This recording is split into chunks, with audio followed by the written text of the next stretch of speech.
Hi students, வணக்கம். இப்போ என்ன பார்க்க போகிறோம்? இயல் 4 பயிற்சி 4.3 4ஆம் என்ன கொடுத்துருக்கோம்?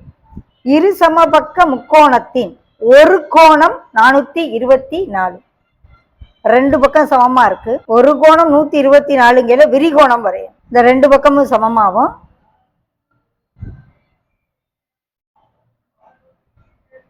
விரிகோணமாகவும் வரைஞ்சிருக்கேன். 3.4 சென்டிமீட்டர் இருக்காப்புல சும்மா நம்ம ரஃபா எடுத்துக்கிறோம், நம்மளா எடுத்துக்கிறோம். ரெண்டு பக்கம் சமமா இருக்கு. இந்த கோணம் 124 டிகிரி இருக்கு. அப்ப இது ரெண்டும் என்ன இருக்கும் அப்படின்னா, மொத்தம் இப்ப ஏபிசின்னு பேர் வச்சுக்கிறோம். Angle A plus angle B plus angle C equal to 180 degree. Okay, A வந்து 124 டிகிரி, பியும் சியும் சமமா இருக்கும். ஏன்னா இரு சம பக்கம் முக்கோணம். இரு சம பக்கம் கேல இதுவும் எக்ஸ் இதுவும் எக்ஸ். ஸோ எக்ஸ் பிளஸ் எக்ஸ்ன்னு வச்சுக்கிறோம். 180 டிகிரி. இது ரெண்டையும் கூட்டினோம்னா 2x சீக்வல் டு 180 டிகிரிலேருந்து இந்த 124 டிகிரியை கழிச்சிருவோம். 6 7 2 போச்சுன்னா 5 56. ஸோ எக்ஸ் மட்டும் வேணும் அப்படின்னா 28 டிகிரி.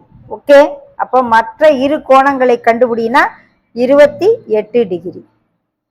ஓகே, 28 28. ஆங்கிள் பியும் 28 டிகிரி, ஆங்கிள் சியும் 28 டிகிரி.